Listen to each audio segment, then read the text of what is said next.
Hello, my name is Katelyn Sadorf, and I'm running to be one of the co-presidents of Computer Science Honor Society. Today I have a presentation on artificial intelligence, specifically neural networks. Now, what is artificial intelligence? AI is a simulation of human intelligence in machines that are programmed to perform tasks that typically require human-like cognitive abilities. Now, we see artificial intelligence everywhere. We see it in ChatGPT, voice assistants like Siri and Alexa, recommendation systems like the Netflix screen that has all of the recommended movies and the TikTok For You page, and image recognition like your iPhone facial recognition and self-driving cars. So, we're going to explore a specific subcategory of artificial intelligence called machine learning. And this focuses on developing algorithms to improve the efficiency of a machine's task. This is the specific goal of machine learning. Now, by doing this, we train the model by increasing the amount of input, the amount of data put into the system, increasing the complexity of the input, so there's different kinds of data in the system, and increasing the specificity of the model. So we'll go into that later with more specific code, training the model to be a little bit better. Now, how do I actually code this? So we're going to use something called a neural network, which is what this is about. It's also known as deep learning. So everybody knows what a neuron is. It's the small part of the brain that sends an electrical impulse to relay a certain information, do certain action, certain emotion, and this all goes into what we know as our brain to perform a function. So in machine learning, you have a very similar thing. You have what we know as a neuron, but in neural networks, it's known as a node, and that's where all the input goes in to produce an output. And as the neuron goes to the brain, the node goes to a full machine learning model. And you see all those different rows, those increase the complexity and increase the accuracy of the output. And those are known as density layers, and as you can see, they're filled with nodes. So let's look at an example. We have a single neural network, and for this one, think of it like you're going on a home listing website, like Zillow, for example. You have a bunch of different houses up with a bunch of different features in each house, and they're all listed at a predicted selling price. So we have the size of the home, number of bedrooms, rating of the local schools surrounding home, cost of repairs needed, and you have a bias term, which is just any other factors. So all of these factors will combine, you can see the sum symbol in the middle, sigma, to a price, the predicted price, that is the output. And you can see all those little W's, those are the different weights. So what we're going to do is, through this model, we're going to predict to what extent do each of these variables factor into the price. For example, the size of the home might be a little bit more important to the price than the rating of the local schools, as the bigger house size typically raises the price a lot rather than the surrounding school ratings. So how we're going to do this is we're going to input real data. This data that's put in the size of the home, the number of bedrooms, and so on, that's real data. That's already been collected, and we know the actual price. So what we're going to do is we're going to feed that into this single neural network model, and we have our assumed price. So what the neural network is going to do, it's going to do something called back propagating. So it's going to look at the actual price, it's going to look at the end, it's kind of going to go back, and it's going to see how do each of these factors weigh into this final price. So now that you've done this and you found the predicted weights, you can start using your test data. Before we were using our training data, what we already know. Now we're using our test data, and we can actually predict a price that we didn't know before. Now let's get a little bit more specific. So we have something called a convolutional neural network.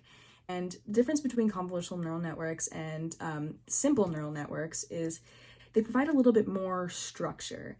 And I'll explain this through an example. Convolutional neural networks are typically used in image recognition.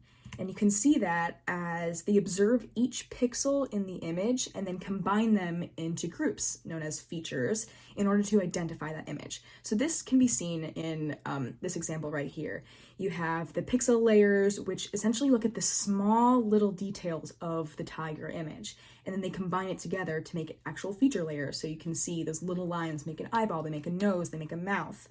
And the convolutional neural network can identify what kind of picture that is, what kind of animal that is, based on those features. So if we relate this to the simple neural network, the pixels, the original first layer, it's almost like the initial data of the simple neural network. It's the first thing being shown to the neural network, and it's what's going to start training it.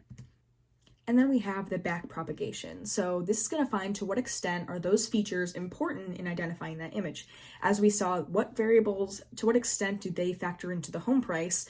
How do these features factor into identifying what the image is? So we can do that by asking different questions like, do all tigers have two eyes? Yes, they do. So we know that having two eyes is a pretty important part to identifying it as a tiger.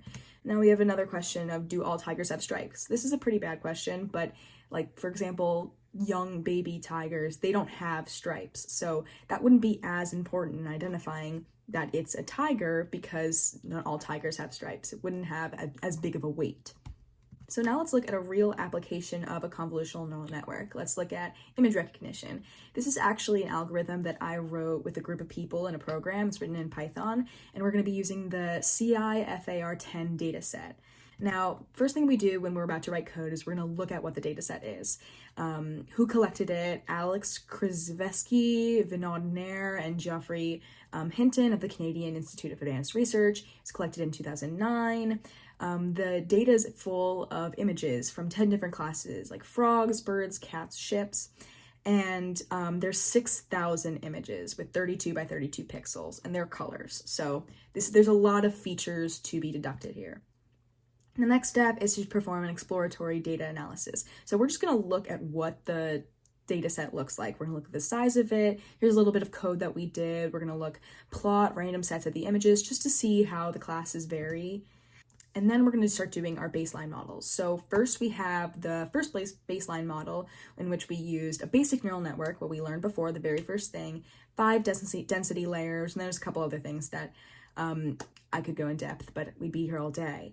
And as you can see on the bottom, the validation accuracy is not very high. It's only about 10%. You can see the architecture on the side, but it's only about 10%, so it's not a very good model. So we have our second baseline model. It's a little bit more complex. We used a basic convolutional neural network. You see our architecture on the side, you see some convolution layers, and the validation accuracy actually went up to about 46%, which is a significant increase, but still a little bit too low for us. So then we have our advanced model, and an advanced model, we did more convolutional neural networks. You can see the architecture really build up and become more specific, like we use in training the model, like we talked about earlier in machine learning. And you can see the outcome is actually now about 81%, which is really good for an image recognition system, especially one that we wrote with very basic knowledge of artificial intelligence and machine learning. So those are our results. This is what the code actually looks like. There you can see there are a lot of comments. I know Mr. Vargas talks about adding comments to your code. So when you actually apply it and you have a lot of code and you want to be able to organize it, it really helps to write comments. So some real application. So thank you so much for learning about neural networks with me. Now let's go on to the presidential campaign. So what more can I bring to Computer Science Honor Society? While Paul, Ethan, and Mr. Vargas have done a fabulous job, I'm certain we can always improve. So I would love to introduce more competitions and activities to the members of CSHS, as there are many nationally recognized hackathons and competitive code events every year. And additionally, they look really good on college applications, given that you do well in them, which you're all capable of doing so. I enjoy the idea of partnering with other clubs like Girls Who Code and offering tutoring sessions to young students at Spanish River that would like to learn how to code. I know a lot of other honor societies do this, clubs do this, and I think it'd be a really great opportunity for people who aren't in computer science classes to learn how to code as well. And then I would also like to implement some kind of optional capstone project where members can use their coding skills for more than just Mr. Vargas's assignments. Members in higher level classes like CSA can provide aid during help sessions and meetings, which I think would be a really great opportunity because that's something to show for all of the work that you've done, all of the code that you've learned. You have something to show for it. In essence, I'm qualified, I am motivated, and I am determined to be an exceptional Computer Science Honor Society co-president. So please vote Katelyn Sadorf for Computer Science Honor Society co-president. I really appreciate it. Peace and love.